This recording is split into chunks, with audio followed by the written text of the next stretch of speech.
Certo? Muito boa tarde a todos. Estamos aqui, para o nosso último encontro, onde a gente vai conversar sobre o sufismo. Quando eu estava preparando a aula de hoje, eu falei, gente, esse trem vai ser tão... Desde antes do curso, porque quando eu pensei nessa nova edição do curso, eu falei, gente, preciso colocar isso aí porque são umas informações muito diferentes, que eu vou falar aqui para vocês. Depois vocês me confirmam o que vocês acharam disso tudo que eu vou falar hoje. Então vamos lá. Para quem não sabe, o nome sufismo, ele se refere à mística do Islã, E aí, antes da gente falar propriamente do sufismo em si, eu queria contar umas histórias, para vocês que os sufis contam. Tem um poema do Rumi que ele fala assim, ó: vem, seja você quem for, não importa se você é um infiel, um idólatra ou um adorador do fogo. Vem, nossa irmandade não é um lugar de desespero. Vem, mesmo tendo violado seu juramento 100 vezes, vem mesmo assim. Vem, lhe direi em segredo aonde leva esta dança. Os sufis, tem uma história sufi que vai ilustrar bem isso que eu comecei a falar, Que é a história dos 4 viajantes. Então, o que eles falam? Eles falam que existiam 4 homens, um persa, um turco, um árabe e um grego. E eles se encontravam numa rua da aldeia, eram companheiros de viagem a caminho de um local distante. E naquele momento, eles tinham apenas uma única moeda e eles estavam discutindo com o que eles iam gastar essa moeda. Então, o persa disse, eu quero comprar angur. E o turco disse, pois eu quero uzum. E o árabe, eu quero inar. Não, acudiu o grego, devíamos comprar estafio. Cada um falando que queria comprar tal coisa, E discutindo para ver o que eles iam comprar. E aí, nesse momento que eles estavam discutindo, ia passando um outro viajante, E esse outro viajante era um linguista. E ele, escutando aquilo tudo, ele chegou até os 4 homens, falando, que ele poderia satisfazer o desejo de todos eles, se eles entregassem a moeda para ele. Aí eu pensei, essa história está muito conversa fiada, Você vai entregar a moeda para o cara lá e vai... Mas aí depois eles entregaram a moeda para o linguista. Então o linguista ele foi até uma frutaria e comprou 4 cachos de uva e chegou de volta lá para os homens. Entregou cada cacho para um dos homens. Então eles falaram, este é o meu angur, disse o persa, mas isso é o que eu chamo de uzum. Você me trouxe inar, disse o árabe. Não, atalhou o grego. Na minha língua, isso é estafio. Então, a princípio, eles estavam falando da mesma coisa e eles estavam brigando porque eles não entendiam o que o outro estava querendo dizer, E aí eles falam, na última parte ali, repartindo as uvas entre eles, cada qual compreendeu que a desarmonia fora consequência da falta de compreensão da língua dos outros. Os viajantes, disse o Aga, são as pessoas comuns do mundo. O sufi é o linguista dessa história. As pessoas sabem que querem alguma coisa, porque existe nelas uma necessidade interior. Podem dar nomes diferentes, mas a coisa é a mesma, Então, isso que é mais incrível do sufismo, porque essa história tem um grande mestre sufi, que ele é conhecido como Idrissá. Inclusive, na apostila, eu usei 2 referências para montar a apostila, que é o Idrissá e o outro que é o Mário Filho. Inclusive, eu vou falar dele agora mais para frente. E o Idrissá, ele tem um livro chamado Os Sufis. Logo no começo do livro, ele conta essa história dos 4 viajantes, Porque o sufismo, ele quando a gente fala o que é a mística, Dentro do espiritismo, até não só dentro do espiritismo, mas em muitos estudiosos, às vezes a gente usa a palavra desmistificar. como se uma pessoa estivesse fantasiando alguma coisa e esse desmistificar trazer para a realidade das coisas. Até certo ponto, até como a coisa foi se desenvolvendo, a palavra mística foi tomando significados diferentes ao longo da história, até que não estaria tão errado, né? Mas na origem da palavra mística, ela significa uma experiência com o divino, uma experiência direta com o divino, isso que eu vou falar também mais para frente. Mas antes da gente falar dessa coisa da mística, do Islã e tudo mais, eu vou trazer aqui para vocês, para a gente entender o que vem a ser o islamismo, né? Então, o Islã é a terceira versão das religiões monoteístas do tronco abraâmico. Segundo os muçulmanos, o Islã é o produto acabado das fases anteriores da revelação profética divina. Vem o judaísmo, o cristianismo e depois o islamismo.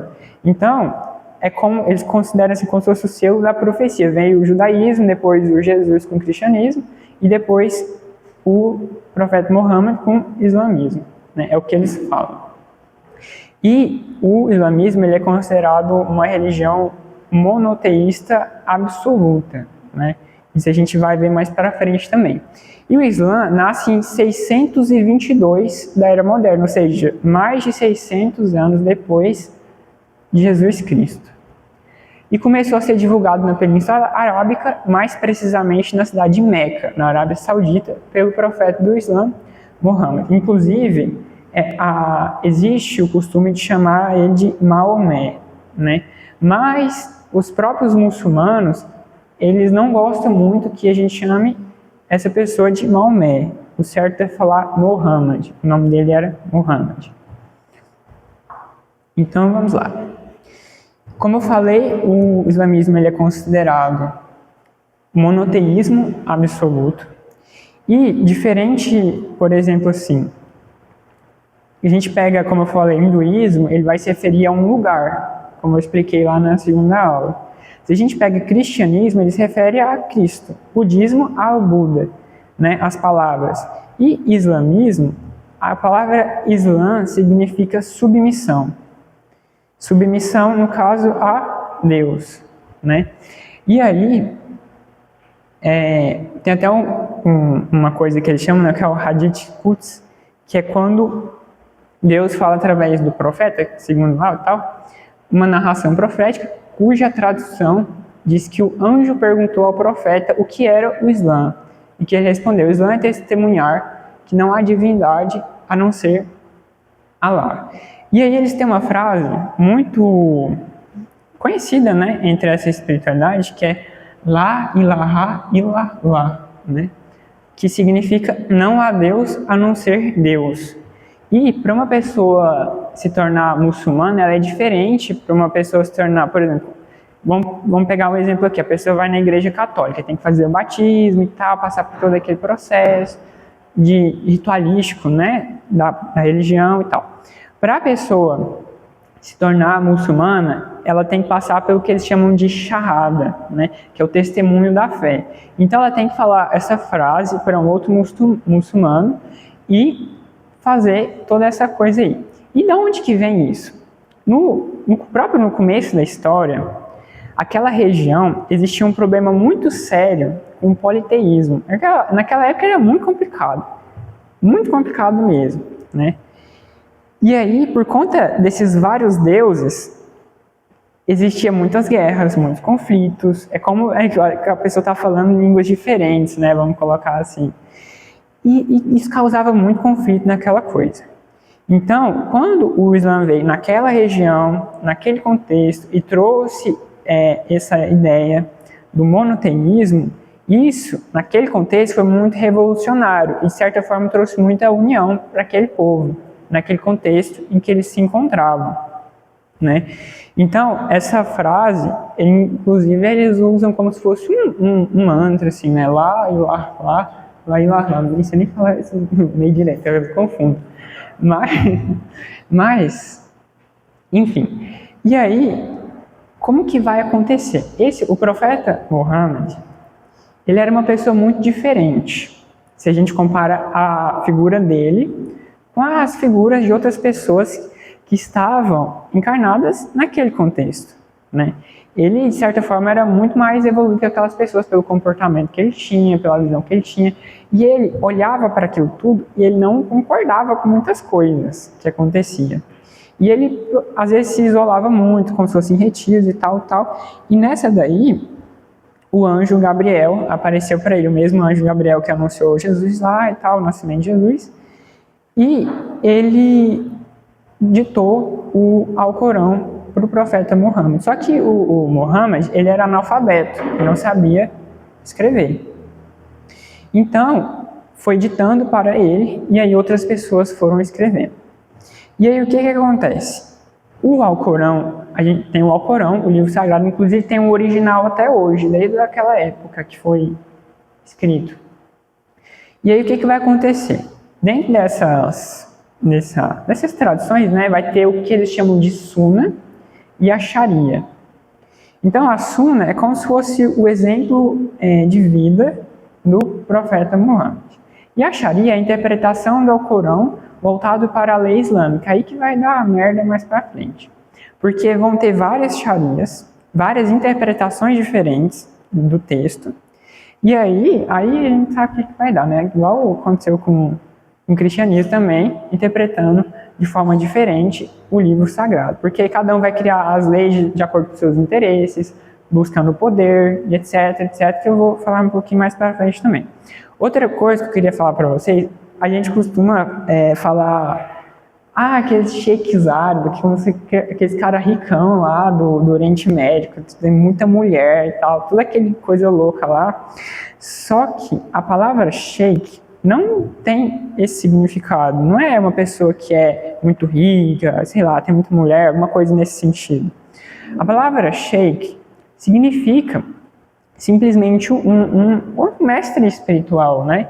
Um sufi autorizado a ensinar, não só um sufi, né? Então eu coloquei sufi, mas é um muçulmano autorizado a ensinar, iniciar e orientar aspirantes na fé islâmica, apenas isso.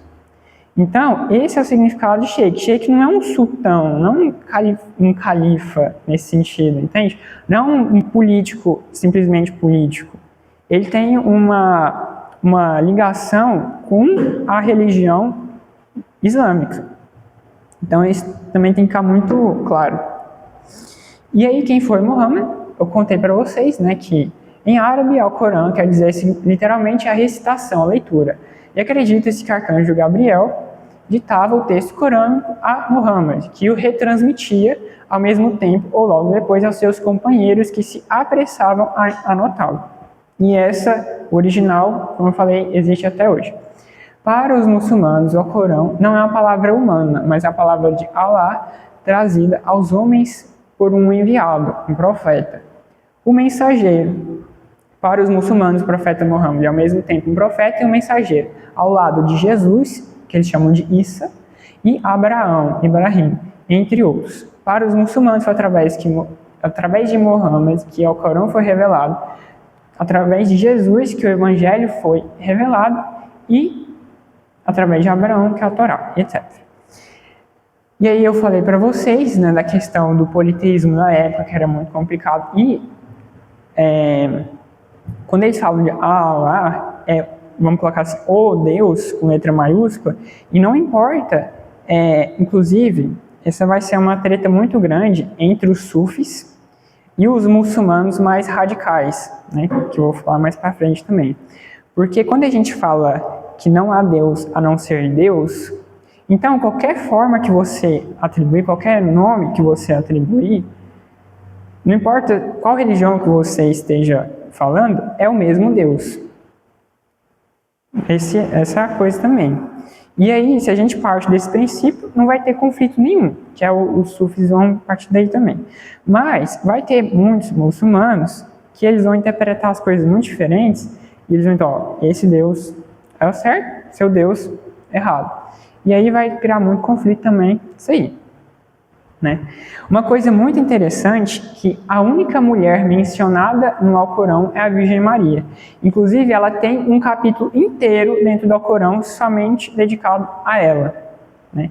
E o Jesus, a personalidade de Jesus, é uma pessoa muito importante dentro do Alcorão. Inclusive, eu já vi alguns muçulmanos falando que o nome de Jesus é mais falado dentro do Alcorão do que até mesmo do profeta Muhammad. E é muito engraçado a gente ver essas coisas aqui, né? Porque isso é uma realidade, realmente tem. E, como eu coloquei ali no Alcorão, menciona Jesus como profeta de Alá, como um Messias. E os muçulmanos também estão esperando Jesus voltar pela segunda vez. Eles consideram que Jesus não está morto nesse sentido e que ele vai voltar de novo. Os muçulmanos também acreditam nisso. E quando a gente olha para isso, e a gente olha todos aqueles conflitos que estão acontecendo hoje em dia por conta de religiões, né, que um condena o outro, etc. Um quer que você se converta para a religião dele, etc. E a gente vai falando, gente, mas não tem lógica um trem desse, né? Não faz sentido uma coisa dessa. E aí, eu até tinha colocado mais para frente, porque, pensa só, na própria história do cristianismo, quando a gente pega, por exemplo, assim, a Idade Média, em que tudo que tinha as cruzadas, a Inquisição, quem arquitetava, planejava tudo aquilo, botava para funcionar toda aquela coisa, eram sacerdotes dentro do cristianismo. Eram pessoas que conheciam os ensinamentos de Jesus. Aí a gente pergunta assim, gente, será que essas pessoas realmente entendiam o que Jesus estava querendo falar? Porque olha o que elas fizeram, né? Então, é a mesma coisa que vai acontecer dentro do islamismo. Mesma coisa. E o grande exemplo positivo que eu vou trazer para vocês aqui hoje vai ser os sufis dentro do Islã, né? E qual que é a diferença entre xiitas e sunitas? Eu lembro quando eu estava na escola, a gente falava assim, ó, quem que é mais brabo do que o outro, né? Quem que é os terroristas e quem que é os da paz? A gente pensava a diferença desse jeito, né? Mas a diferença entre os xiitas e os sunitas é quando o profeta Muhammad morreu, né? Existia um problema muito sério, quem que ia suceder ele? Então, algum grupo de pessoas falou, ó, tem que ser um parente dele, o primo dele, que era Ali bin Abu Talib, né? Então, os xiitas, eles vão defender que o sucessor deveria ser o primo, uma pessoa do mesmo sangue que o profeta Muhammad. Já os sunitas, eles acreditam que pode ser qualquer pessoa, a gente pode escolher qualquer pessoa para suceder, não importa se é parente ou não é parente. Então, essa é a diferença, a única diferença. Vai ter grupo extremista nos dois, vai ter grupo da paz nos dois, isso aí não importa. Mas essa é a única diferença que existe entre os dois. E a Kaaba, que tem aquela pedra, né, que o pessoal vai lá, faz a peregrinação e tal, a história é que vem do próprio início do contexto histórico, que as pessoas adoravam muitos deuses naquele lugar. E aí a Kaaba passou a ser esse símbolo, né, como eu coloquei ali, na Kaaba pré-islâmica alojava a pedra preta e estátuas de deuses pagãos. Muhammad supostamente purgou a Kaaba de ídolos quando seu regresso vitorioso a Meca, reconduzindo o santuário para o monoteísmo de Ibrahim, no caso do Abraão.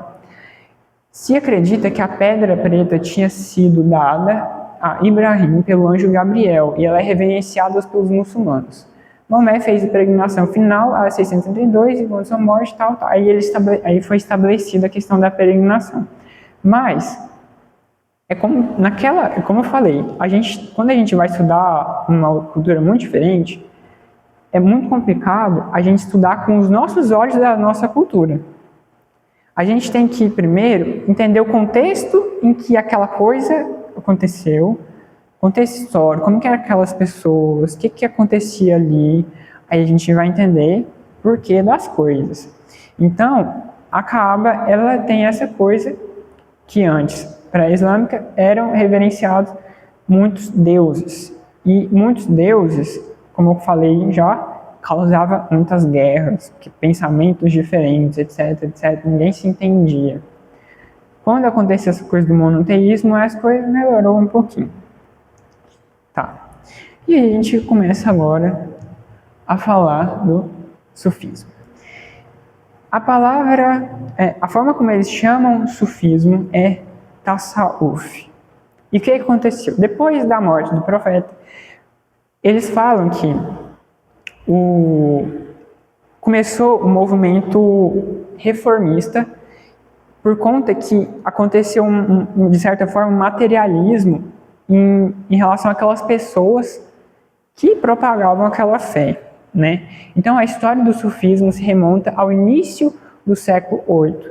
Inicia-se com um movimento reformista em resposta ao materialismo e riqueza da sociedade muçulmana, que acompanharam a expansão e crescente poder do Império Islâmico. O sufismo é chamado comumente de misticismo islâmico. E aí essa palavra, ela vai ter uns 4 significados diferentes, que vai da origem, a raiz etimológica da palavra tasawuf. E uma dessas explicações é aqueles que vestem lã. Por que aqueles que vestem lã? Porque como existia toda essa coisa do materialismo espiritual daquelas pessoas, e elas se vestiam, por exemplo, daqueles tecidos caríssimos, de linho, aquelas coisas finas daquela época. Então, você vestir lã, que era uma coisa mais simples, uma coisa mais comum, era como se fosse um protesto espiritual, né? Uma volta às origens, vamos colocar assim, que os sufis estavam querendo trazer. E aí, outros significados também, essa coisa da pureza, porque o sufismo, ele também é conhecido como o caminho da purificação do coração. Então, uma coisa muito importante que os sufis trazem, eles dão muito valor na sua experiência, e não propriamente no que está escrito no livro. Então, eles não são fundamentalistas. E como eu vou até voltar, a primeira coisa que eu li para vocês aqui, ó, o poema do Rumi, ele fala assim, vou ler de novo e explicar melhor agora. Vem, seja você quem for. Não importa se você é um infiel, um idólatra, um adorador do fogo. Vem, nossa irmandade não é um lugar de desespero. Vem, mesmo tendo violado o seu juramento 100 vezes. Vem mesmo assim. Vem, lhe direi em segredo onde leva essa dança. Vocês lembram que, como eu falei do surgimento do islamismo, tinha toda a treta lá com o politeísmo, e aí, até mesmo para você se tornar um muçulmano, você tem que fazer o testemunho da fé, falar lá, e lá, né?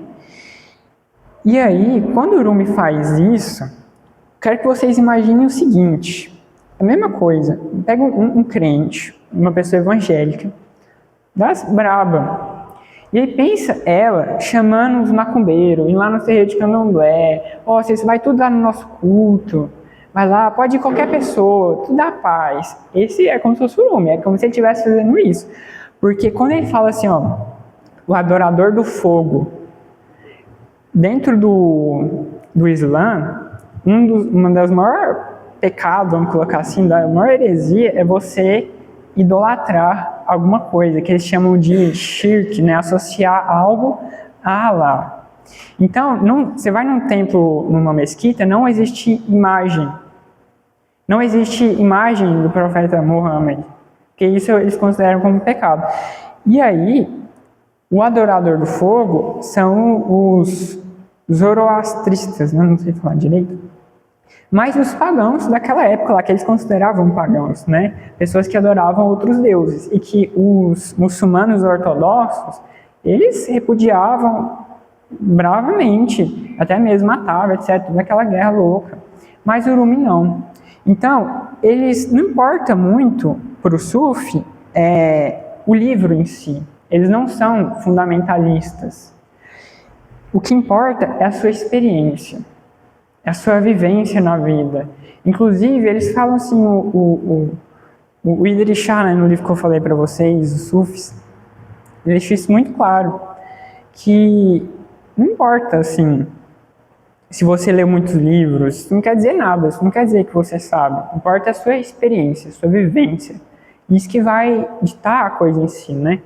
E aí, mesma coisa desse poema que eu li para vocês, vai surgir o poema de um outro mestre sufi, que é o Ibn Arabi, né? E o Ibn Arabi, ele é considerado, eu vou falar dele mais para frente, que é o Ashar Akbar, né? O maior dos sheiks. E ele tem um poema que é As Caravanas do Amor, né? E ele fala assim: meu coração se tornou capaz de todas as formas. Inclusive, a palavra coração, em árabe, eles têm uma analogia, né? Porque ela é como se fosse calmo, uma coisa assim, em árabe. E isso dá a ideia de algo que gira, de algo que tem que girar. E esse girar dá a ideia de enxergar diferente, perceber diferente. E perceber, e como eu falei também, um dos maiores pecados é você idolatrar imagens. E aí os sufis vão criar uma analogia para falar dos próprios sufis, que é do animal da gazela. Porque a gazela é um animal com um olfato extremamente bom.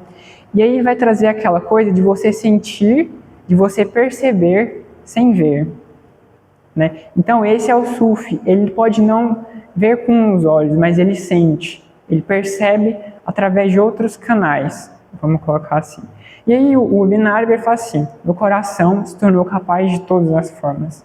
Ele é um pasto para as gazelas, é o convento do cristão, a Kaaba do peregrino, o templo dos ídolos, os ídolos no caso é os hindus, o templo dos ídolos, a Kaaba do peregrino, o rolo da Torá e as tábuas da lei. Não importa para onde que as caravanas do amor avancem, lá estará o meu credo e a minha fé. Tem que entender que isso é considerado o maior mestre sufi entre os sufis falando isso. Você tem que entender que isso é um muçulmano que está falando isso. Perceber que eles estão interpretando, tudo é a questão de interpretação, como eu falei, o conflito surge na interpretação dos textos, vamos colocar, né? Mesma coisa no cristianismo, mesma coisa em qualquer religião. Interpretou o texto errado, vai dar problema. E aí, igual aquela história que eu contei para vocês no começo, dos 4 viajantes. Aí, a partir disso, de sua doutrina ser o coração, ser a experiência, você se torna o linguista da história.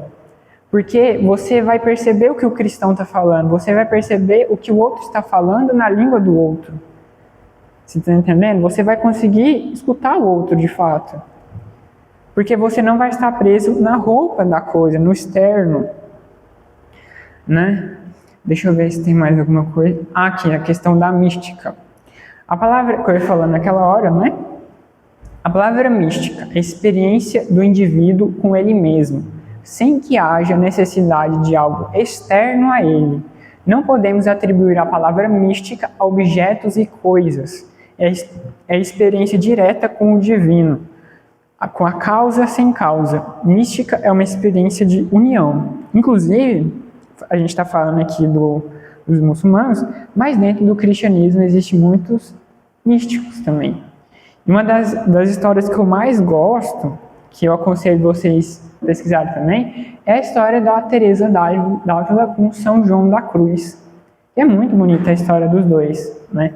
Inclusive tem uma parte, eles fizeram até um filme, tem um trecho do filme no YouTube, da história dos dois. São João da Cruz, ele é como se fosse um yogi, né, da Europa naquela época. Ele é uma pessoa muito incrível. E aí, a própria Teresa d'Ávila, ela rezava pedindo a Deus que enviasse alguém para ela, que ela tinha uns planos dela lá e tal. E aí depois São João da Cruz chega até ela. E os dois, enfim, é muito incrível a história dos dois.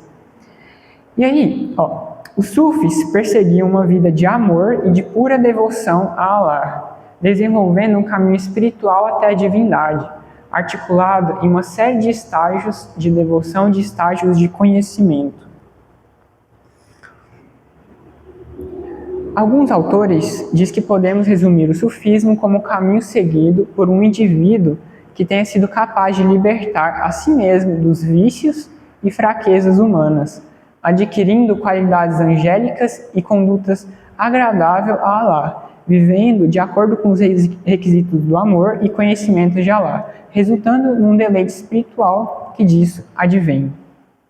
E é muito engraçado que para os sufis, ele considera o ser humano como aquele que esquece, aquele que esqueceu de si, de sua natureza. E a prática espiritual dos sufis, eles chamam de zikr. E a palavra zikr é lembrança. Então, isso tem uma coisa muito louca, né? Porque quando a gente encarna, a gente esquece do que a gente é de fato. E a prática espiritual deles é a lembrança, é o zikr, enfim, vai ter várias formas de zikr diferentes. E uma vez eu estava assistindo na Unifesp, né, a Faculdade Federal de São Paulo, eles têm um núcleo de estudos de filosofia islâmica, medieval e judaica. E eu estava agora vendo essas aulas no YouTube deles lá, e tem uma professora lá, ela sabe muito de sufismo, ela sabe muito. E aí eu estava assistindo a aula dela lá, ela falou uma coisa que eu fiquei louco, ela falou assim, que o místico é o cético elevado ao quadrado. Eu falei, como assim? De tanto que ele é cético, ele virou um místico. Porque, como eu falei, na origem da palavra mística é a experiência direta, é uma experiência de união direta, sem intermediários. Ou seja, ele não aceita simplesmente o que está escrito ou o que o outro está falando. Ele quer ter experiência por ele mesmo, né? E ele vai atrás dessa experiência. Por isso que ele é considerado um místico nesse sentido. E eu achei muito incrível. E os sufis, eles vão utilizar muitas analogias, muitas metáforas, muitas histórias, muitas poesias. Essa é a doutrina dos sufis, né? E uma coisa extremamente conhecida entre os sufis é o vinho. Eles vão falar muito do vinho. Só que quando eles falam do vinho, eles não estão falando do vinho bebida alcoólica. Vocês lembram que na história dos 4 viajantes que eu contei para vocês, eles queriam uva. E o vinho, a gente faz vinho com uva. Então, na história, a uva não é à toa que eles colocaram. E o vinho, eles vão colocar essa coisa de você beber o vinho e se embriagar.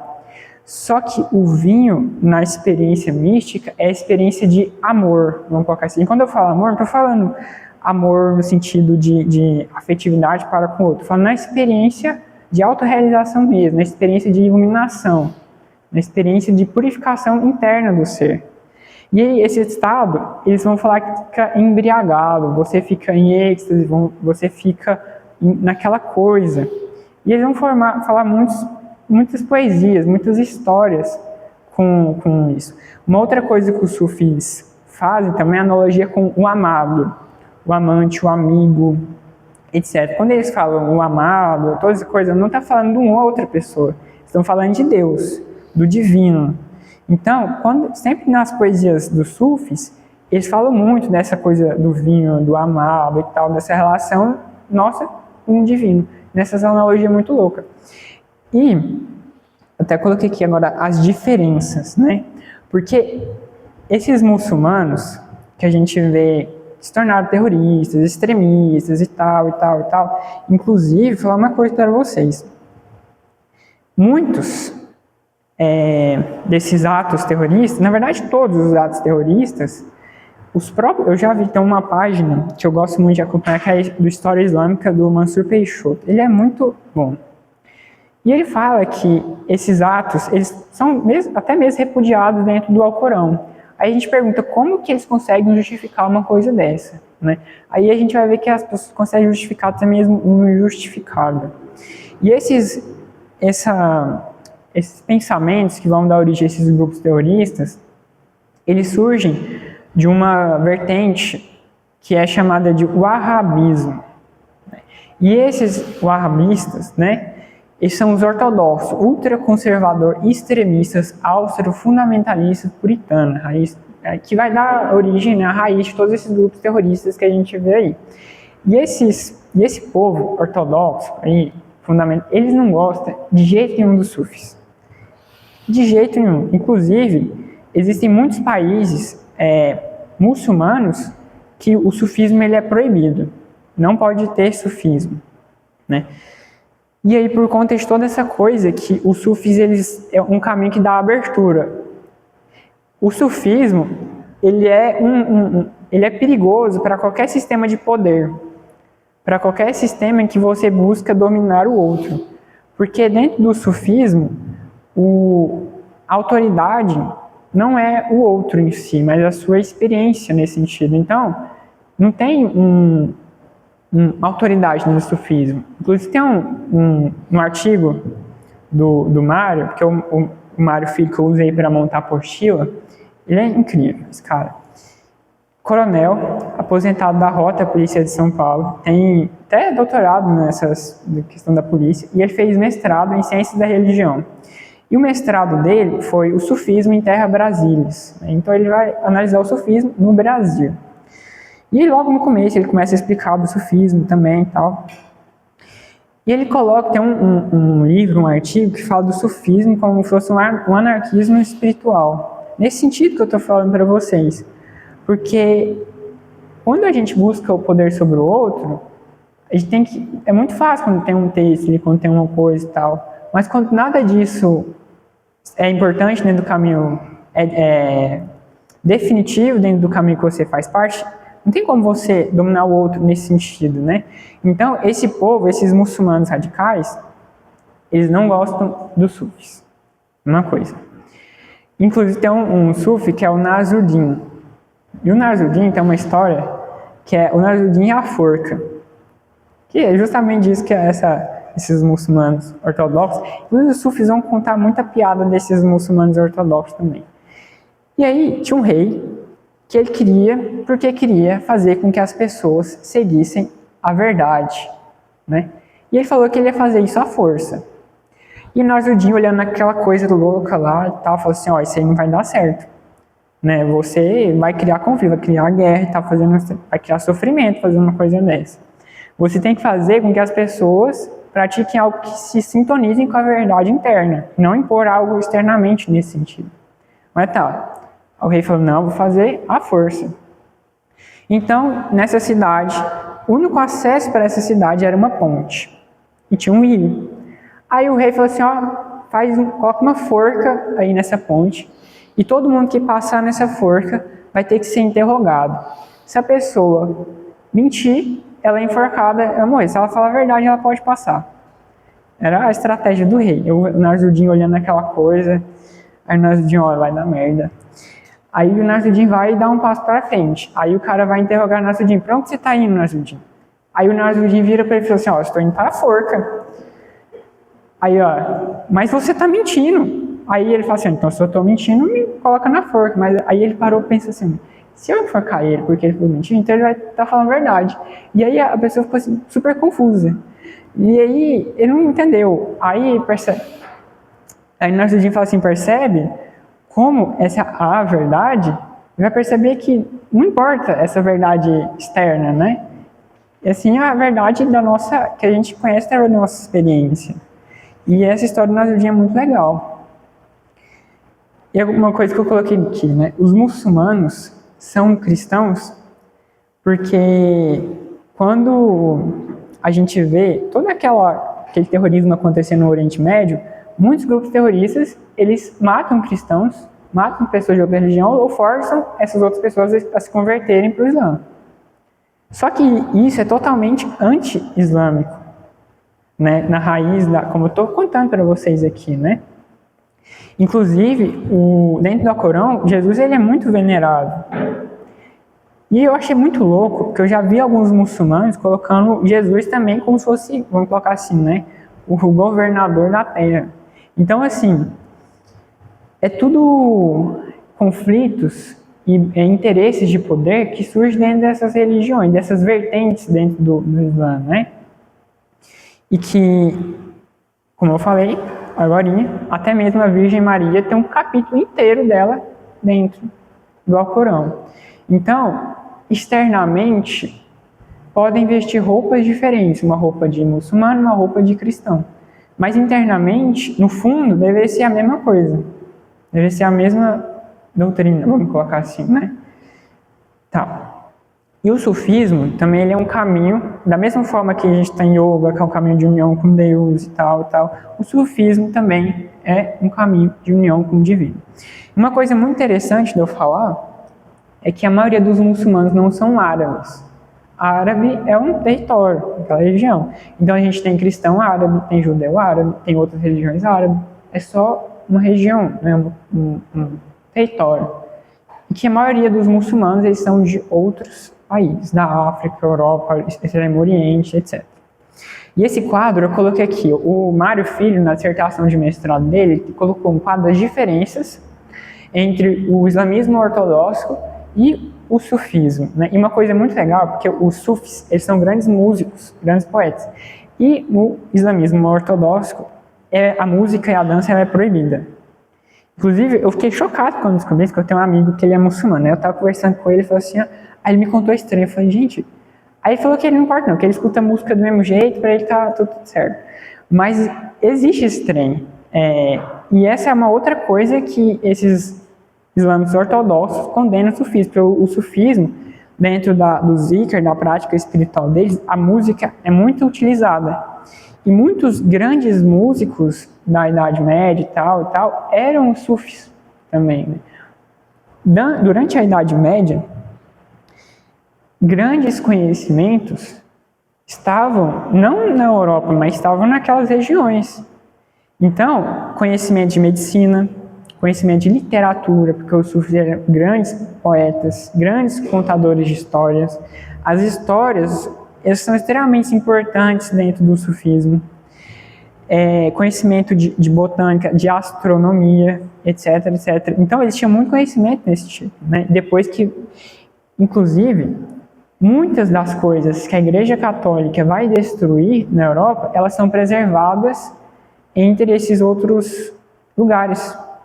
E que depois, com o passar do tempo, ressurgem na Europa. São trazidas de volta. Então vamos lá. Agora começa a ficar legal, ó.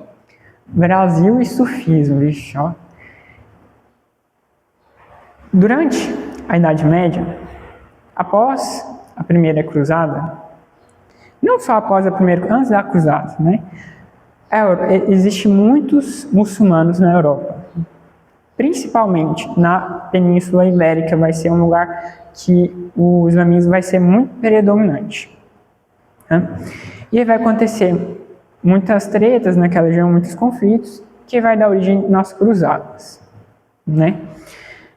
E aí, no final da primeira cruzada, tem um francês que é o Hugo de Payens. Né? E ele é o criador da Ordem dos Pobres Cavaleiros de Cristo e do Templo de Salomão, que é conhecido como os Templários. Né? Inicialmente, a Ordem dos Templários, entre os que deram origem, os que começaram, ela não vai ter tanto um cunho militar como vai ter depois. Né, dos Cavaleiros de Cristo e tal, dos Templários. Vai ter isso também, mas inicialmente era uma coisa meio de monge, vamos colocar assim. Né? E aí tem um pesquisador que é o Alberto Brum.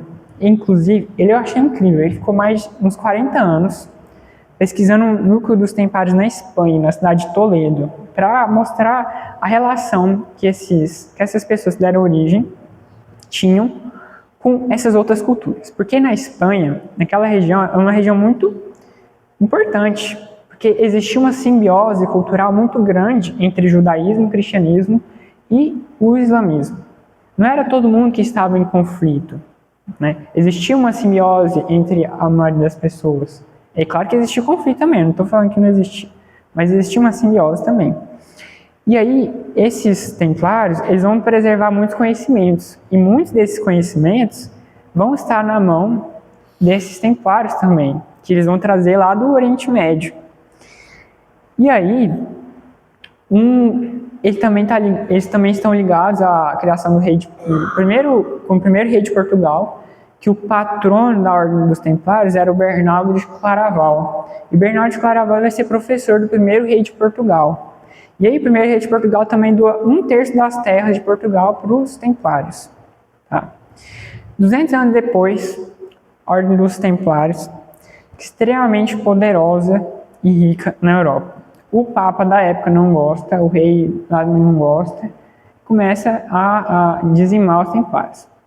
Inclusive é muito engraçado porque o último grão-mestre da Ordem dos Templários é um carinha conhecido como o Jacques de Molay, né, que vai dar origem à Ordem dos Demolay depois, tal, mas não é ele que cria. E aí ele amaldiçoa o Papa da época, ele é queimado vivo, né? Ele amaldiçoa o Papa e o rei francês, que era o Felipe o Belo. E a maldição cumpre mesmo, os caras morrem do jeito que ele falou que ele ia morrer. Aí eu fiquei pensando, gente, esse Papa, esse rei francês devia ter tanto encosto com eles, porque tanto de povo que eles mataram naquela época. E aí, Os templários que sobram, eles são resgatados por Portugal. Portugal estava interessado financeiramente, né, que era um pessoal muito rico, e eles vão para Portugal. Só que eles mudam de nome. Aí vira a Ordem de Cristo em Portugal. E esse pessoal da Ordem de Cristo, eles tinham muito conhecimento de navegações, muito conhecimento de medicina, todos esses conhecimentos mais sofisticados da época, esse povo tinha, e eles tinham muito dinheiro. Então, a Ordem de Cristo financia com conhecimento e com dinheiro as grandes navegações, né? E lembrando que Portugal e Espanha ainda são, de certa forma, países extremamente arabizados.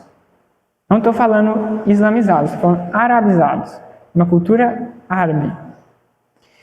E aí é que vai acontecer essa herança, né, cultural que a gente vai ter também, começar a ter desses povos árabes também no Brasil, né? E aí, olha o tanto de palavras que a gente tem na nossa língua portuguesa que são de origem árabes. Palavra fulano, laranja, café, chaveco, alface, açúcar, papagaio, arroz, algodão, azeite, acelga, alface, almeirão, almôndega, cuscuz, cana-de-açúcar, limão, charque, atafona, azeite, tudo de origem árabe. Palavra sala, palavra sofá também é. Palavra guitarra, gaita, alaúde, adufe, dentro da música, né, rabeca, atabaque, tambor, adufe, guitarra, gaita, alaúde eu falei. Dentro da questão das navegações, né, a cifa, calafeto, almirante, açafrão, almeida, arsenal, sumeias, charetas, alforgue, algema, almogáver, aljava, barbacã, azagaia, alferes. Enfim, a gente vai ter influência dessa cultura em todos os aspectos da nossa cultura, né? Por quê? O que vai acontecer também? Sempre quando uma religião, um pensamento, etc., migra para um lugar, ela se transforma com base nessa cultura que já existe nesse lugar. Como eu falei, por exemplo, assim, o budismo da Índia, quando ele vai para a China, ele vai ter aquela característica do budismo chinês, aquela cultura. Se ele vai para o Tibete, ele vai ter outra característica. Se ele vai para o Japão, ele vai ter outra característica, porque tem essa transformação de acordo com o lugar que ele vai. E o islamismo e o sufismo vai ser a mesma coisa. O sufismo vai para o Extremo Oriente, para a Índia, etc. Vai para a África. Inclusive, as religiões mais predominantemente na África é a islâmica. Não são tão as religiões africanas, né? Vai para a Europa, enfim. E na África, o sufismo vai ter uma coisa muito importante ali. Então, além dos portugueses, dos europeus que tinham em si aquela cultura arabizada, vai ter também os escravizados africanos muçulmanos, né, que também têm essa cultura. E o islamismo na África ele vai ter uma característica daquele lugar. Inclusive, porque o Mário Filho também ele é um pesquisador, de certa forma, né? Em certa época, 1/3 de todos os negros da Bahia, tô falando 1/3, muita gente, eram muçulmanos. 1/3. E aí, como que a gente conhece a revolta dos malês, né? Que aconteceu na Bahia. E o que é essa palavra malê? De onde que vem essa palavra malê? Na África, dentro da cultura iorubá, eles chamavam os muçulmanos de malê. E quando essas pessoas vêm para o Brasil, eles continuam chamando de os malês, né?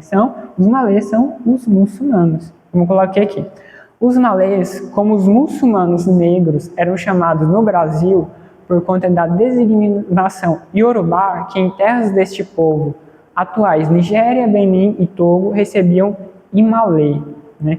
Lê-se Imalê para os iorubás, a religião muçulmana era chamada de Essim Imalê.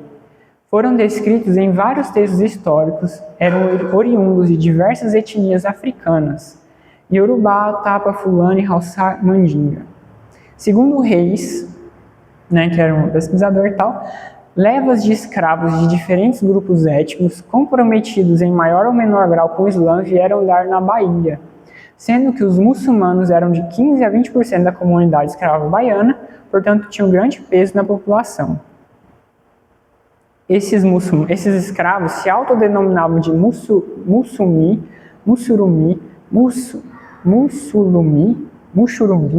termos derivados do árabe muslim. Muslim significa, o muçulmano. E uma coisa muito importante, muito legal da gente começar a falar aqui também é: os primeiros negros a serem escravizados na África não eram aquelas pessoas da cultura Yorubá que fala dos orixás. Os primeiros negros escravizados eram de uma região que é do Congo e da Angola. E eles eram os bantus. E os bantus, eles tinham um culto aos espíritos. Não era um culto aos orixás. Os orixás, eles vão chegar no Brasil só no século XIX. Os primeiros, que é 1830 mais ou menos assim, né? E os primeiros escravizados começam em 1570. Para menos, até. Então, assim, praticamente mais de 200 anos depois que os orixás vão chegar no Brasil. Então isso tem que estar claro também. E eram os povos bantus. E aí quando eles chegam aqui no Brasil, a gente vai ter os índios, vai ter esses africanos, vai ter os europeus, e no meio disso tudo vai começar essa mistura louca. E as primeiras formas de religiosidade que vão sendo formadas a partir dessas misturas é o que eles chamam de santidade, que é a mistura, um culto indígena com o católico, e os calundus, que vai misturar esses bantus com os índios, com os católicos e tal. Tá. Século XIX, chegam os orixás. E o primeiro, a gente fala terreiro, de candomblé, eles chamam de ilê, que é criado de candomblé é no Rio de Janeiro, porque depois que acontece a revolta dos malês em Salvador, muitos são mortos, muitos são levados de volta para a África e outros fogem para outros estados, e muitos vão para o Rio de Janeiro, Por isso que aí começa também, lá no Rio de Janeiro tem um bairro que eles chamam de Pequena África, que é uma coisa muito importante lá. E aí o primeiro terreiro de candomblé é o que eles chamam candomblé da Barroquinha, que é o Ilê Axé Afuaponjá. E uma coisa muito louca, eu poderia até dar a lista para vocês, que esses pesquisadores têm essa lista, eu não coloquei porque senão ia ficar muito extenso. 80% desses babalorixás e alorixás de candomblé, que deram as primeiras casas de candomblé, eles também eram muçulmanos. A grande maioria. Porque essa coisa já estava muito miscigenada até mesmo da África. E os muçulmanos, eles vão ter um papel, uma influência muito grande dentro dessas religiões afro-brasileiras, Existe o que eles chamam de alufás. E alufá era o sacerdote muçulmano que era especializado em confeccionar amuletos e talismãs de proteção, de poder e tal. Então, tudo que a gente chama de patuá, de colar e tal, daqueles objetos de poder lá, são uma herança islâmica dentro das religiões afro. Essas coisas não vêm originalmente da África em si, mas vêm desses muçulmanos africanos, Sabe-se que o sufismo está ligado desde Mansur al-Hallaj, que al-Hallaj era um mestre sufi, ao Islã popular, ou seja, às práticas religiosas populares, as quais, em muitos casos, são consideradas desviadas pela ortodoxia islâmica, porém muito comuns, tais como oração e pedido de proteção aos mortos, especialmente aos considerados santos, que eles chamam de wali, isso eu não falei também. Uso de amuletos e talismã para diversos fins, proteção contra espíritos, gênios malignos, atrair sucesso, etc. Práticas essas que foram observadas entre muçulmanos negros das primeiras comunidades brasileiras. Esses amuletos não eram de uso exclusivo dos muçulmanos, segundo João José Reis, que também é um pesquisador, citando Nina Rodrigues. Pode observar que os negros baianos os usavam por considerarem os malês conhecedores de altos processos mágicos e feiticeiros, sendo que o mesmo teria sido observado no Rio de Janeiro.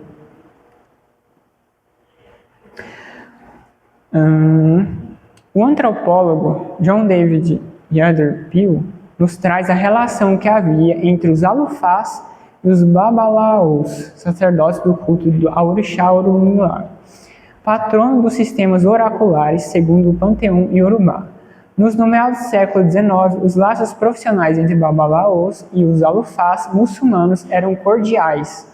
Como um babalaô disse a um pastor: cada um de nós, babalaos, tem um amigo alufá, e cada alufá tem um amigo babalaô. Tanto que eu conheço aqueles que, de Abecutá, que fizeram amizade com o babalaô a fim de terem ajuda em questões difíceis de adivinhação. Aí eles também têm, os sufis, né, também tem uma prática. O uso da toalha ou pano branco nas ceias comunais é um costume sufi, especialmente das ordens sufis Quadrilha e Tajir, eu não vou saber ler esses nomes direito, que colocam a toalha ou um pano branco para o local onde vai ser praticado qualquer ato religioso. Então eles pegam uma toalha branca e colocam lá no lugar onde vai ter a prática espiritual. E o que eles querem dizer com isso, né? Entende-se que colocar o pano ou a toalha branca no lugar vai fazer o lugar se tornar puro, que a pureza do local permitirá a manifestação do profeta Muhammad e dos santos. A manifestação dos mortos para os derviches está baseada no Alcorão. Então agora é uma citação do Alcorão. Ó. E não digas dos que são mortos no caminho de Alá. Eles estão mortos, ao contrário, estão vivos, mas vós não o percebeis. Alcorão 2:154. Para que os mortos, ou melhor, para aqueles que estariam mortos, possam se manifestar, há necessidade de limpeza extrema do lugar na qual se realiza a prática. Ou seja, é uma coisa muito louca que a gente nunca tinha ouvido falar, né? Que isso mesmo, eles pegam essa coisa do próprio Alcorão lá, inclusive essa frase no finalzinho, está na apostila, essa frase no finalzinho ali, é uma situação. E também, quando a gente pega, por exemplo, assim, o Espiritismo, ele vai usar do próprio Jesus Cristo para falar sua doutrina também. Então, muitas instituições cristãs diferentes, é tudo uma questão de interpretação, como a gente vai interpretando o texto também, né? Que vai surgindo os problemas depois. Até mesmo no surgimento do profeta Muhammad, a gente pensava que ele era um médium para conversar com tal anjo Gabriel e tal, que tecnicamente estaria morto e tal, né? Se a gente parar para refletir aqui. E aí tem um sociólogo francês, agora senta aí, igual agora, senão vai cair no chão. Um sociólogo francês, Roger Baptiste, né? Baptiste destaca os poderes mágicos e malévolos, entre aspas, né, dos malês, já amalgamada com as práticas dos cultos afro-brasileiros. A magia malê era considerada extremamente eficaz e perigosa. Essa linha de magia consistia inteiramente em maus espíritos que desciam à terra para vingar-se. Eles eram invocados pelo tracejamento de um círculo de pólvora, circundando com cigarros, bebidas, pimentas, tabaco, galinhas, etc. A pólvora era acesa e os espíritos desciam no momento de sua explosão. Os dirigentes dessa linha de magia eram chamados de alufá, o pai alufá, o tia alufá. O amalgamento do Islã com as religiões tradicionais africanas também foi apontada por Antônio Risério. Muitos iorubanos de Salvador e do Recôncavo Baiano haviam se convertido ao islamismo, e africanos islamizados viveram antes no reino de Queto, trocando Xangô por Maomé ou feito sincretismo, né? Novamente, para a gente perceber toda essas evidências, né, que a gente percebe tanto que teve influência dentro de uma coisa que está tão presente na nossa vida, a gente não sabe da história das coisas, né? E aí, Dentro da história da Umbanda, especificamente agora, porque até agora falando da relação dos muçulmanos, dos alufás, com tipicamente africanos dos candomblés, né? Mas na história da Umbanda, hoje em dia os pesquisadores eles não falam que existe a história da Umbanda, é a história das Umbandas no plural. Por quê? Lembrem que eu falei que os primeiros negros escravizados eles não são de cultura iorubá. Ou seja, não tem orixá na história, e que eles tinham culto aos espíritos. Primeiro, quando eles vêm para o Brasil, eles criam uma coisa, eles não dão nomes, né? Os historiadores que dão nomes para tentar entender uma coisa mais fácil, que eles chamam de calundu. O calundu, ele vai dar origem a uma outra forma de religiosidade, que eles vão chamar de cabula. Depois dessa cabula, eles vão dar origem para aquilo que a gente chama de macumba, e depois dessa macumba vem uma vertente da Umbanda. Só que essa Umbanda que vem desse ramo, do que eu acabei de falar para vocês aqui, ela é tipicamente africana. Ela não vai ter tanto sincretismo católico e tal, essas coisas todas aí. Embora, em 1808, vai ter uma pessoa que é muito importante, que é o Zé de Moraes. Ele já tinha 17 anos nessa época. Em 1908, 20 anos após a abolição da escravatura no Brasil, que acontece em 1888. E aí conta a história, né, que o Zélio, tem toda a história lá, que eles contam que ele tinha 17 anos, ele estava muito doente, tal, não sabia o que fazia, tinha levado os médicos e tal, e eles levam o Zélio no centro espírita lá do Rio de Janeiro. Né? E aí conta a história que o Zé, naquela reunião, começa a se manifestar muito espírito de negros, de índios e tal.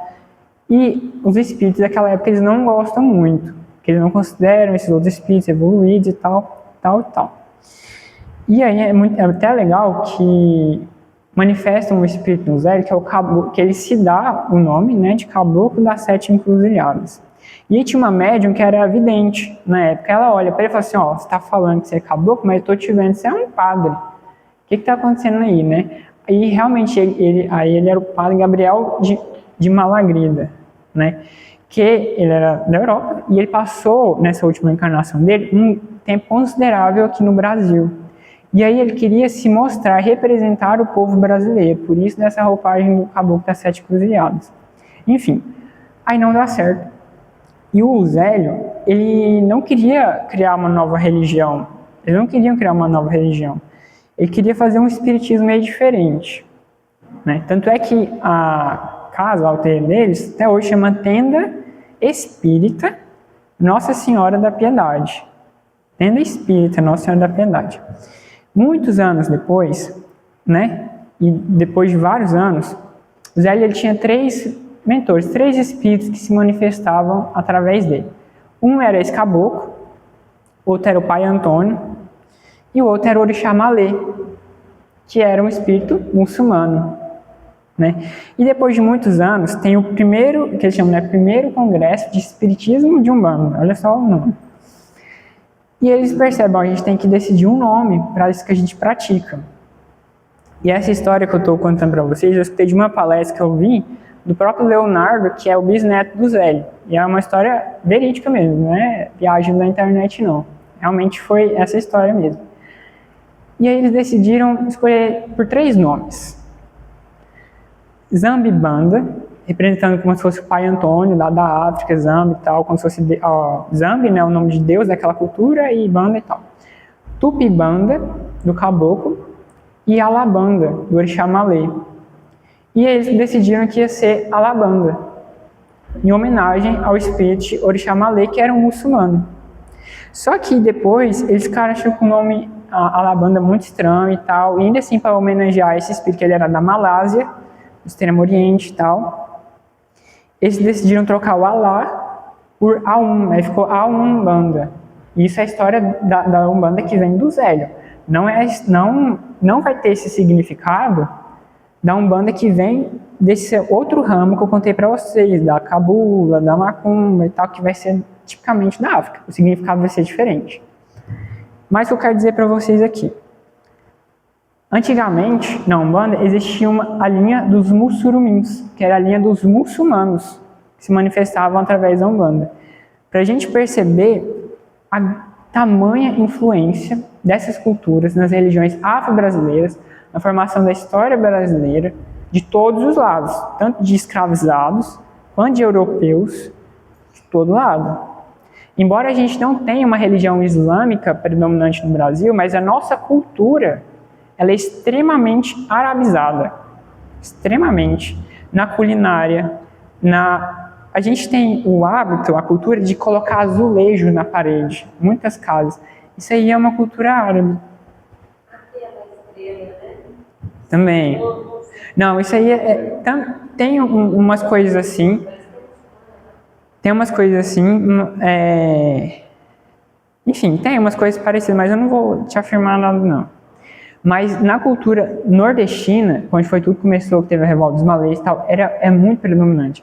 Se vocês pesquisarem no YouTube, colocar Revolta dos Malês, vídeo de historiador mesmo, existem muitos templos católicos, né, na Bahia, que eram construídos por escravos africanos, que a gente vai ver tem inscrições árabes na parede.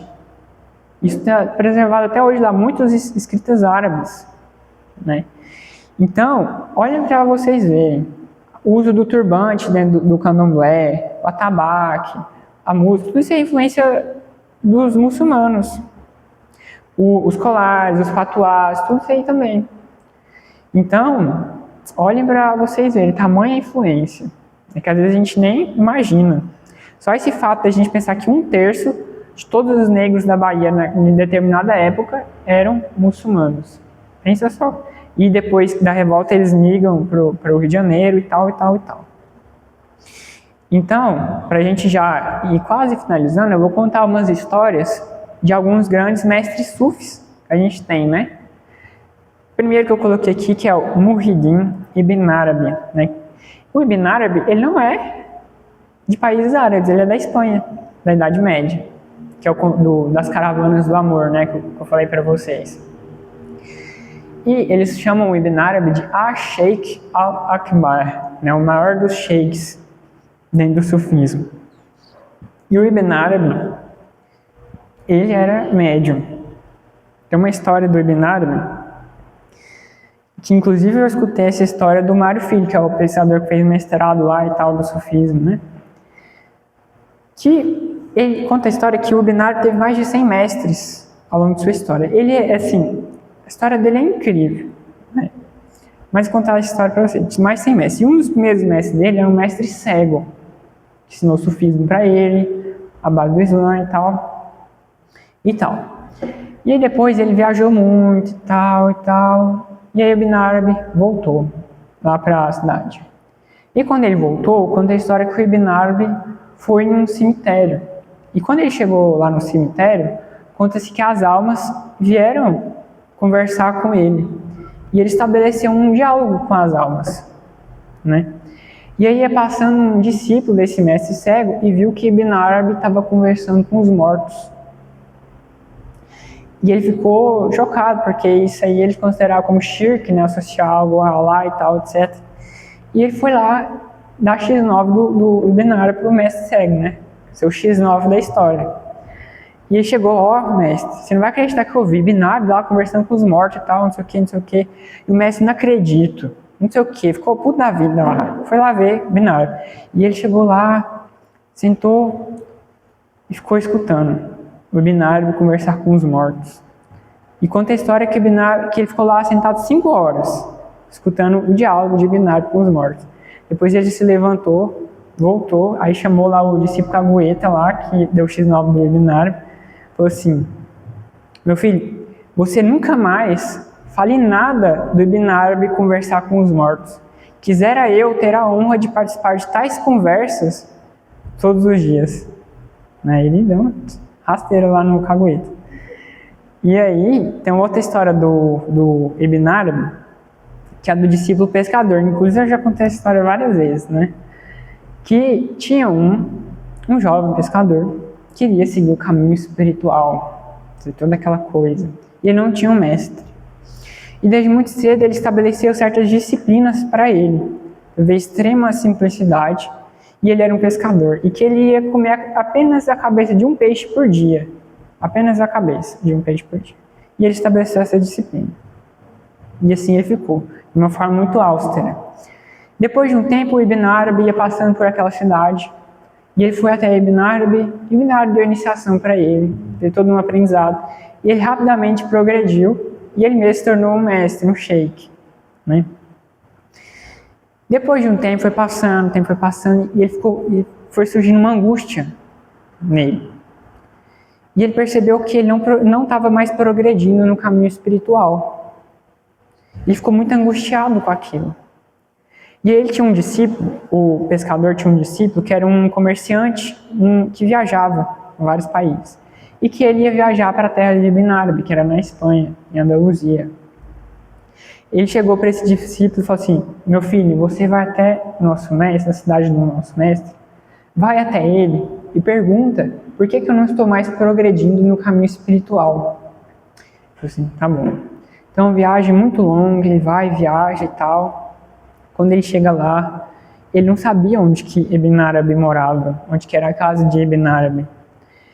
E ele foi perguntando, ele falou assim, é lá. O outro falou assim, é lá. E quando ele chega lá, ele vê que é um puta de um palácio.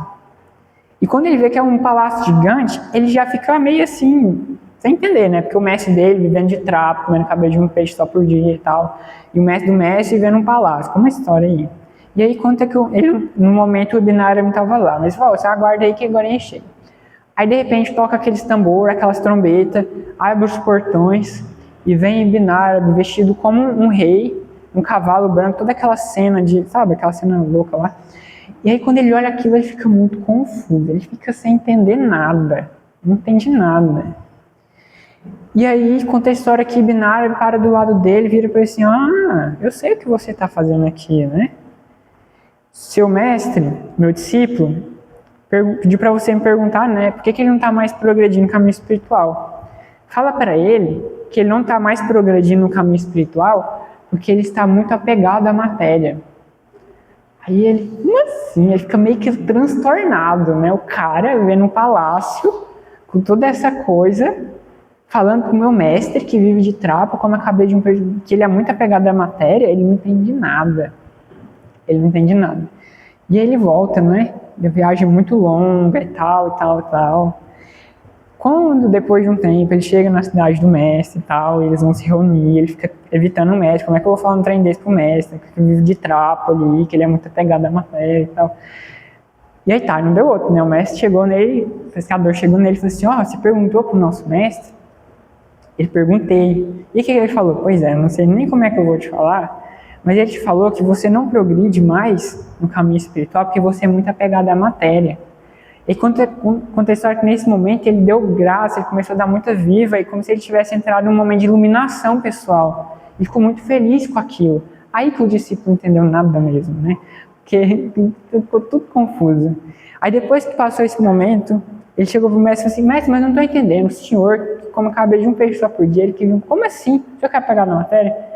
Eu falei assim, meu filho, da mesma forma que o meu mestre se veste como um rei, quer dizer, meu mestre tem todas aquelas coisas, mas nenhuma daquelas coisas o possui, né? Da mesma forma que ele veste trajes elegantes, também já o vi vestido de mendigo, já o vi vestido de soldado, já o vi vestido de poeta, já o vi vestido de nada.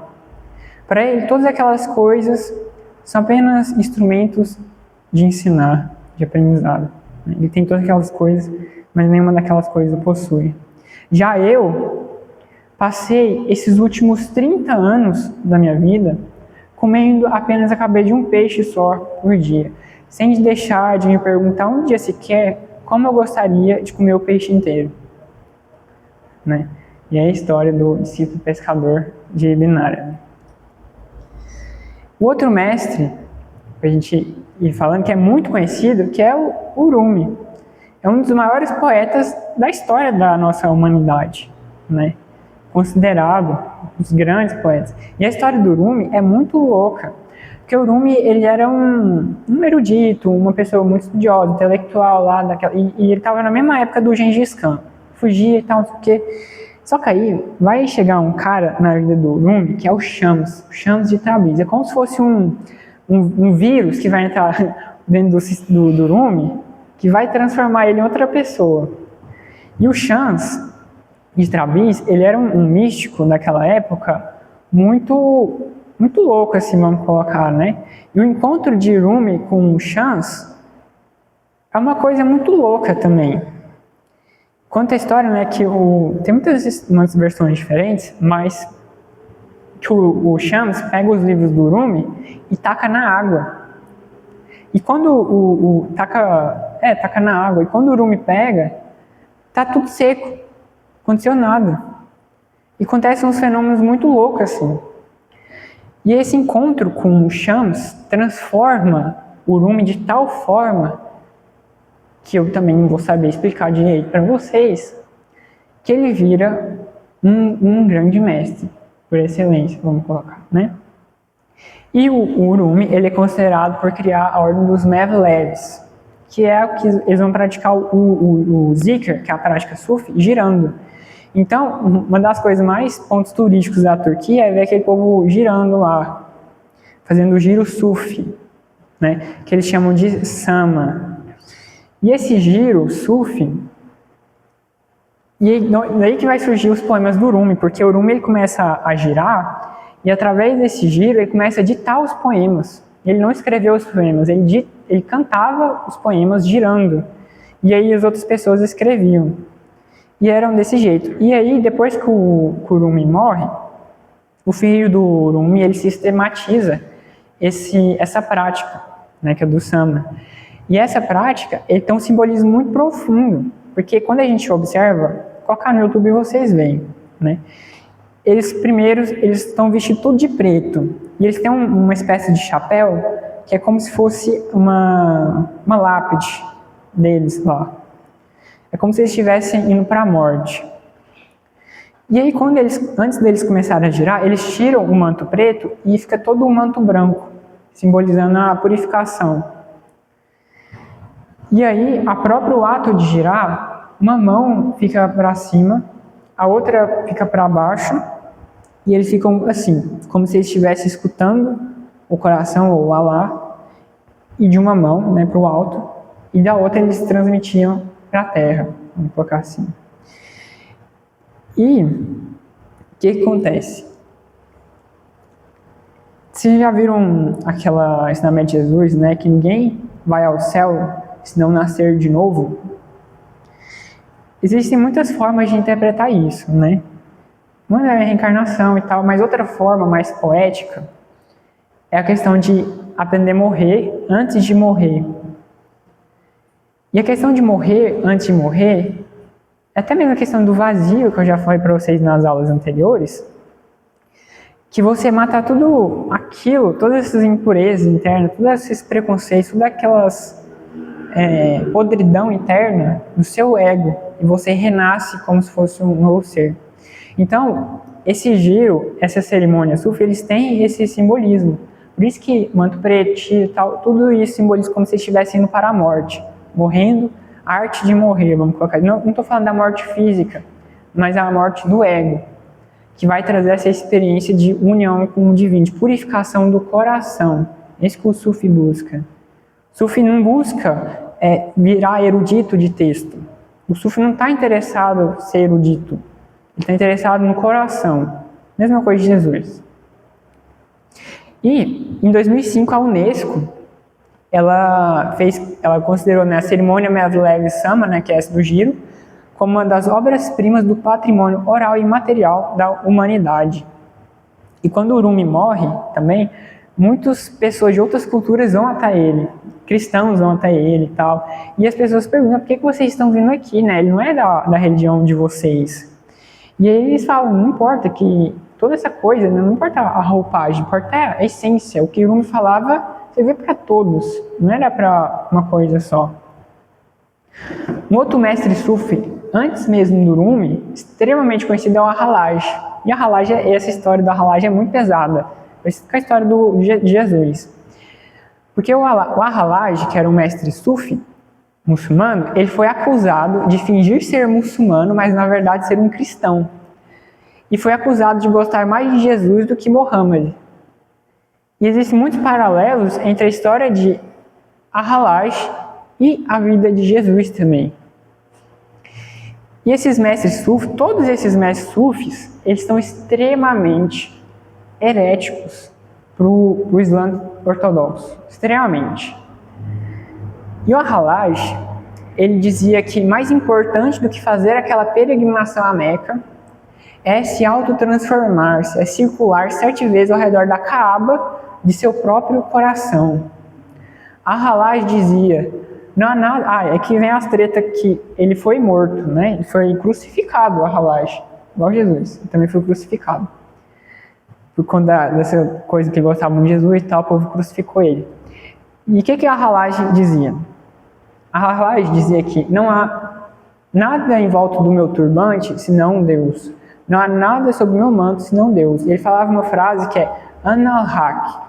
Dentro do Islã não existe nenhuma imagem para Deus. Ninguém que pinta Deus e tal, faz uma pintura de Deus nesse sentido. Isso aí é um pecado no Islã. Só que dentro do Islã existem muitos nomes que eles dão para Deus. Inclusive tem uma coisa que chama os 99 nomes de Deus. E a verdade é um dos nomes de Deus. E quando a Halaj falava Ana al-Haq, ele falava assim, eu sou a verdade, a mesma coisa que Jesus falava, eles interpretaram que Al-Halaj estava dizendo que ele era Deus em si. Só que ele estava falando que ele estava identificado com o divino, nessa experiência de união com o divino, mesma coisa que Jesus. E aí, nessa coisa louca aí, na interpretação vulgar, ele estava dizendo, ele estava dizendo que ele era Deus, o que não foi verdade. Al-Halaj estava imbuído pelo espírito da unidade, negando o seu ego, trazendo à tona a experiência da união com Deus. E por conta disso daí, por conta disso que ele falou, e por conta da relação dele com Jesus, ele ficou 11 anos preso, depois foi condenado à morte, foi torturado, crucificado, esquartejado, teve o corpo queimado e jogado no rio. Mas tem a história, né? Pode só Deus vira, talvez seja esse contexto. Mas a Halaj ele foi muito importante para o Rumi, por exemplo, esses outros mestres sufis que vieram depois. Essa outra é uma mulher, mestre sufi do século VIII depois de Cristo, ou seja, bem recente ali depois do surgimento do Islã. É a Arabia al-Dawiya, né? E ela tem uma frase extremamente conhecida, que ela fala assim, Senhor meu Deus, se eu te busco por desejos do teu céu, expulsa-me do teu céu. Se eu te busco por medo do teu inferno, queima-me no teu inferno. Mas se eu te busco pelo que tu és, acolhe-me no seio de tua glória. Ela está falando daquelas pessoas que buscam a espiritualidade para querer algo em troca do espiritual, no sentido de desejos que se cria nesse sentido. Como se fosse um materialismo espiritual. Né? Ah, eu vou fazer isso porque depois eu vou ficar rico e não sei o quê. Vou agradar a Deus porque Deus vai me dar riqueza. Nesse sentido. Ou então, vou buscar Deus porque senão eu não vou para o inferno. A pessoa está buscando Deus por medo. Ela não está buscando Deus por realização espiritual, por plenitude, por purificação do coração. Tá? Por medo, nem vamos colocar.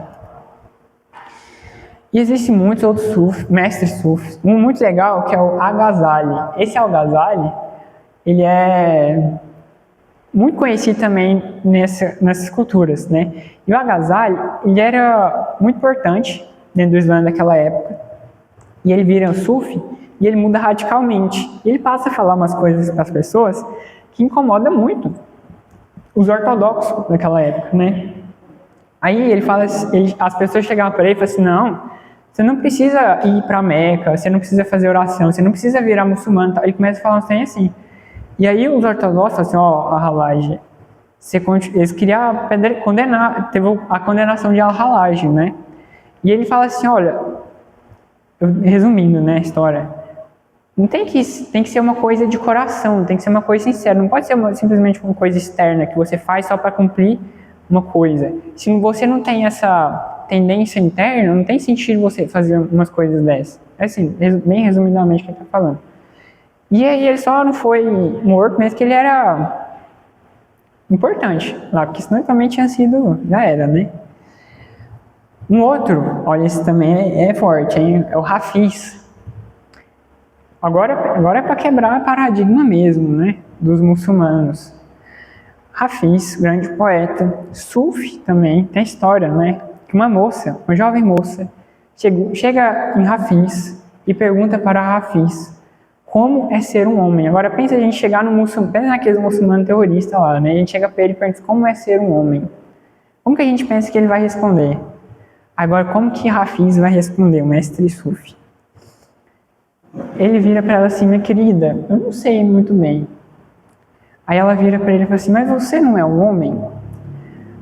Aí o Hafiz responde, minha querida, para mim o gênero é como um belo animal que as pessoas levam para passear amarrados numa guia, para que talvez possam entrar em uma competição e ganhar algum prêmio em troca disso. Minha querida, para Hafiz, uma pergunta melhor seria esta: como é ser um coração? Porque tudo o que eu conheço é amor, e o que eu me vejo como infinito em qualquer lugar. Eu falo para ela. E tem um poema que eu gosto muito do Hafiz, que eu já compartilhei muito também, que ele fala assim: depois de todo esse tempo, o sol nunca disse para a terra, você me deve. Olha só o que acontece com um amor desses. Ilumina o céu inteiro, né? Depois de todo esse tempo, a terra, o sol iluminando a terra, o sol nunca disse para a terra, você me deve porque eu te dei a sua luz, né? E por conta disso, todo o céu fica iluminado. Tem um outro, que é o Yunus Emre, né? Yunus Emre, é muito legal a história do Yunus Emre, que ele era um grande... ele era vamos colocar assim, um doutor da lei islâmica, né? E acontece umas coisas na vida dele, ele decide seguir o caminho dos sufis. E ele procura, acha o mestre sufi lá, que era um cego também, né?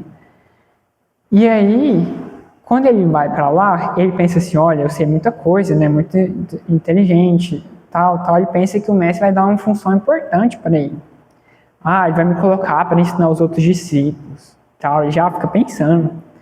Aí, quando é fé, o mestre coloca ele para ser o varredor. Você vai varrer o templo, vai limpar as latrinas lá, e ele fica sem entender. Como assim? Eu, com todo esse conhecimento e tal, me colocando para varrer, ele fica sem entender. Aí, depois de um tempo, o mestre vira para ele e fala que vai dar um exercício espiritual para ele, um zikr. Aí fica todo empolgado, ele vai me dar um dos nomes de Deus para recitar e tal, não sei o que, não sei o que. Aí o mestre vira para ele e fala assim, toda vez que alguém te perguntar alguma coisa, você vai virar para a pessoa e falar assim, eu não sei. Essa vai ser a sua prática espiritual. Porque na consciência dele naquela época, desse momento, ele achava que ele sabia muito. Mas ele não sabia de nada. Ele estava cego com toda essa erudição dessas coisas ali, né? Ele não conseguia enxergar toda essa sabedoria para além das coisas, né? Tem uma frase do Chuan que eu gosto muito, que é o mestre taoísta, que ele fala assim, você já se acostumou com a sabedoria dos que sabem, mas você ainda não se acostumou com a sabedoria dos que não sabem, né? Ele fala assim. E aí tem toda a história do Yunus Emre, eu vou mandar lá no grupo depois, porque não dá tempo de eu contar aqui, dele varrendo. Aí ele foge, ele não aguenta, né? Depois de tantos anos que ele fica varrendo, e nessa de varrer aí, ele começa a cantar, né? Toda essa crise existencial dele lá, ele começa fazer um cântico. Aí ele não aguenta, ele foge. Aí ele vai num lugar lá, e no meio do deserto, tem um povo lá no deserto, ele não entende porque o povo está no deserto.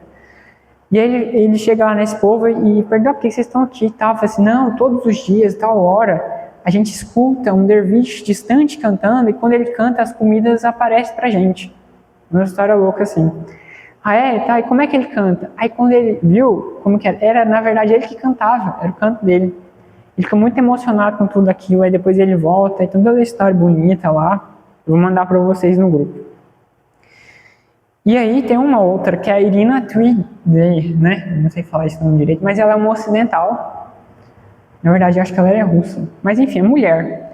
E ela é moderna, uma coisa recente. E ela vai para a Índia, e na Índia ela tem um mestre sufi lá, e ela vira uma grande mestre sufi ocidental moderna, né? Enfim, isso é o que eu tinha para falar para vocês hoje do sufismo, né? Se alguém tiver alguma pergunta antes da gente ir para os exercícios, podem fazer. O Sebastião, acho que pode ligar a luz, né? Então, a gente vai finalizando essa primeira parte aqui para ir para os exercícios.